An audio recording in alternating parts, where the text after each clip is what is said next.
This is hands down the best metal amp sim for low-tuned instruments. This is the Otto Audio 1111, and it's unlike any other amp I've ever tried in my entire life. So before we jump into the specifics of the amp, let me just show you an example that I recently put out as a guitar playthrough. The song is in double drop C.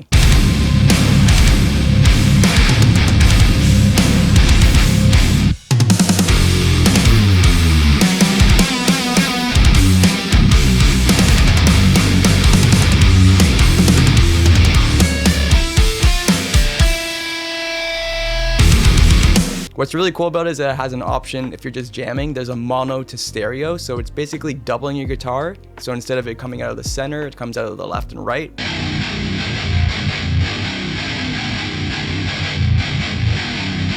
So I have to give credit to my man Gary Hebner from South Africa. He's the one who actually put me onto this amp. We were talking about gear and he mentioned this amp and I'd never heard of it, to be honest. It's been out for 2 years. I wish that more people heard about this amp because it's amazing. So full disclosure, Otto Audio did send me this amp to review. I didn't get paid in any way. I have a 50% off discount code. If you want to use the link, I'll get a small kickback on that. So if you want to support the channel, that'd be sweet. And the main thing to remember is that the tones don't lie. So if you're hearing something that you like, and you're like, that doesn't sound like any other amp, check out the free 14-day trial. It's the best thing you can do.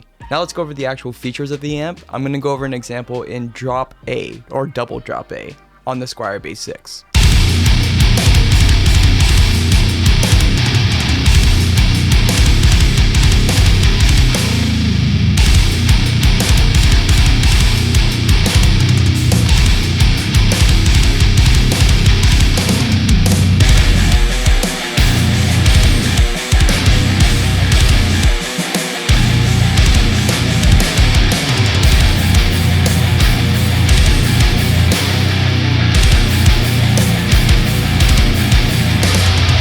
Right on the website, he says, rather than add effects you already have, I focus all my efforts, time, and precision into making the 1111 the pinnacle of high gain. On my DIs, I basically just have a little stock overdrive, just because there's no overdrive pedal built into the amp. I'm using a free one. Every DAW has an overdrive of some sort, basically just to clean up a little bit of the low end, because it's such a low instrument. So I just have both of the DIs grouped, and then they're going to this amp, the 1111. And then I have my original settings here saved. As you can see, I had the amp going into the Miko 2. But right now for this example, I'm going to show you how good this amp is and how you don't even need IRs. You can just use the built-in cab preset. Cool, so now let's go over the front of the amp. The whole layout of the plugin, we have our presets here. We have our 13 different amp structures or profiles. We have our preamp, bass, mid, treble, master, presence, depth, all normal. We have our impedance curves here, which we can either click right here and change, or we can hit the arrows. You'll notice starting at 1 is super scooped. The middle will be relatively fair mid-range, and then the higher we go, the more the mid-range is pushed. Over here we have our cabs, and same thing, we can either click on it or we can click the arrows to go next. And then on the back, we have all of our power amp settings. And this is where the amp really shines. But first, let's go at the beginning. The first preset, 1111.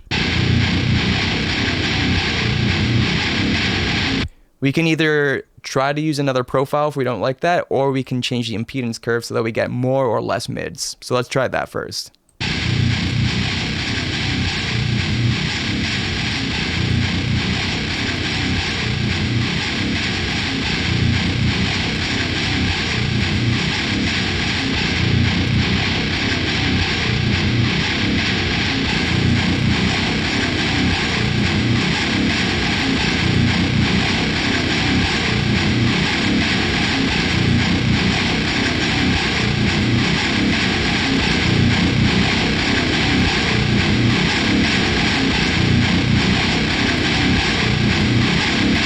So the higher that we go in the impedance number, the more gushy and the more low mids that we get. I really liked impedance curve 3 or 4.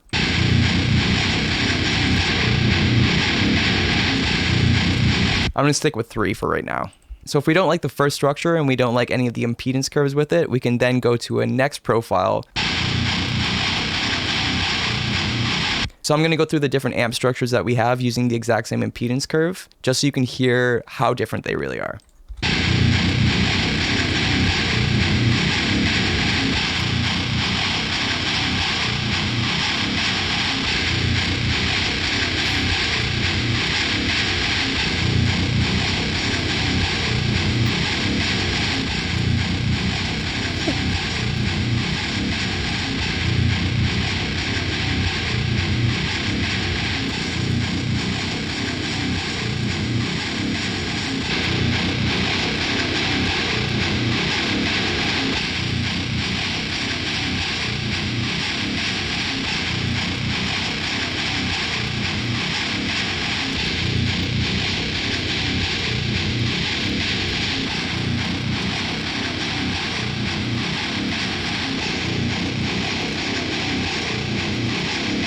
So there we have it. We have 13 different options, and then within those 13 different options, we have 9 different options for impedance curves.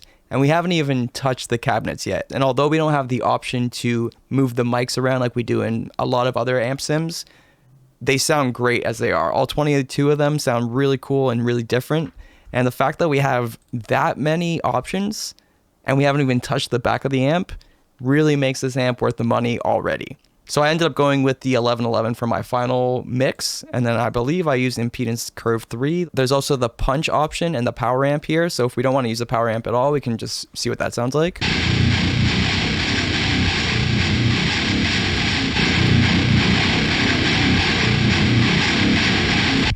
Obviously a lot louder. I wish there was an auto gain feature, but no amp plugin seems to do that. I don't know why.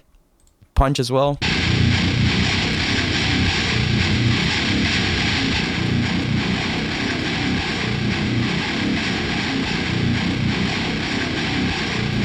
And turning punch off basically turns the impedance curve off. So you can see I have it off and I'm switching impedance curves and nothing happens. I'd likely always leave punch on because having the impedance curves is what makes this amp stand out among 3 other features.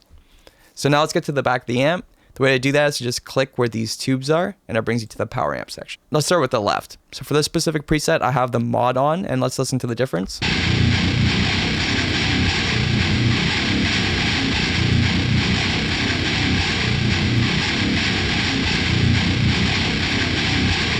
I just find it's a little bit more low mid, very subtle, but just a little bit more. Let's turn these off. So we have punish.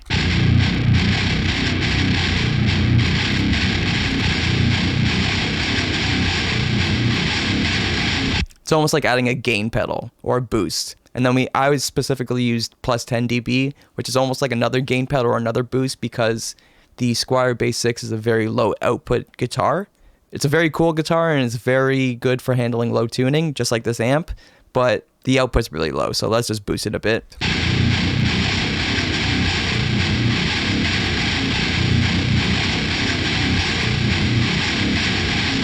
I like that more. And then we have low. Since the tuning is double drop A, insanely low for a guitar, I'm not going to have to push the low, but if you wanted to, for whatever reason, you totally could.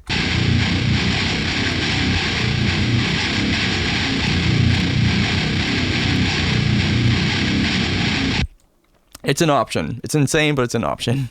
So you can use it for a bass amp technically if you wanted to as well. So next we have our power tube selection.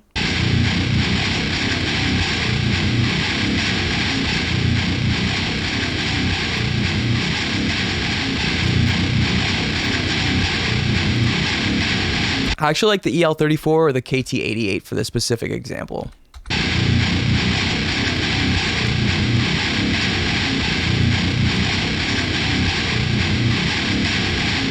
I just feel like the KT88 is a little bit stronger than the EL34, and since the output of the guitar is a little bit weaker, I'd rather go with that.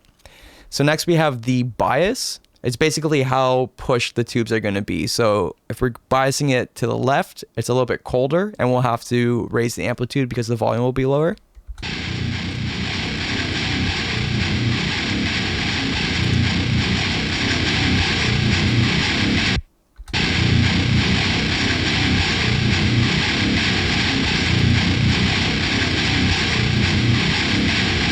So let's try the opposite.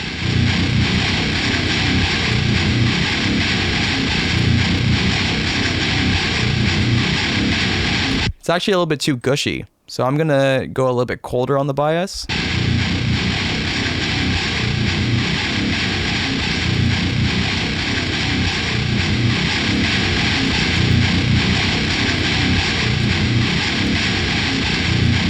I personally like that. It's still a little gushy, but it's because it's a low ass tuning. So next we have our sag. It's hard to explain, but it's kind of like compressing the tubes, and it's like if you push it this way, it sounds like when you like compress guitars and over compress them. It's just like super gushy and just a little weird. And that's like more of a vintage amp sound. A normal modern amp would be somewhere between here and like 3 dots. So I would stick between here, but let's see what that sounds like.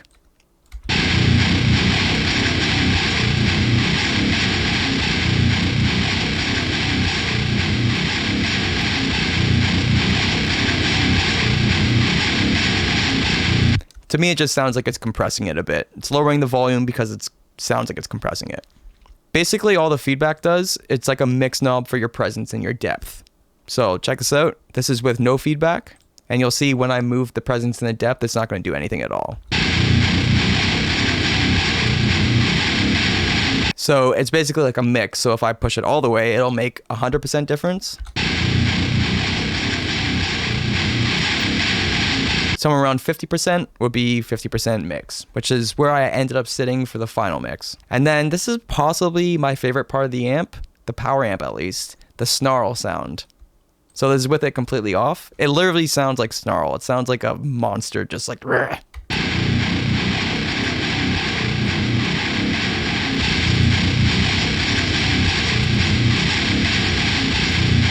I feel like you could leave it at 100% and be happy.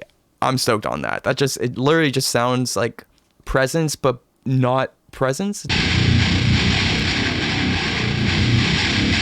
It just sounds like it's pushing everything in the perfect way. It's nasty. It sounds snarly. I love it. And then finally, we have just like in our cab selection, we have the resonance.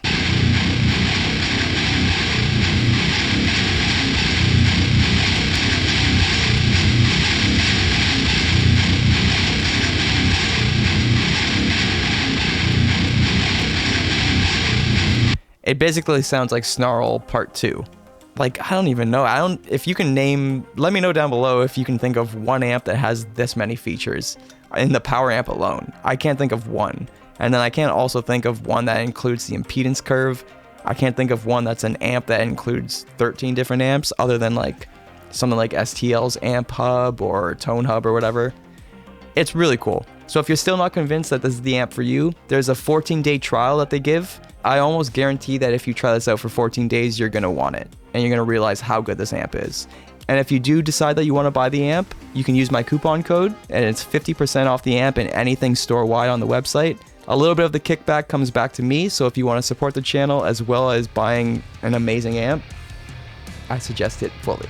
Thank you so much for watching. If you found any use in this video, please make sure to like and comment down below. Let me know what you thought of the amp and if you're interested in checking it out. I'm going to be doing a lot more videos on this amp as well as the Squier Bass VI in double drop A. So if you want to see any more content like that, please make sure to subscribe and I'll see you in the next one. Thank you so much. I'll see you next time. See ya.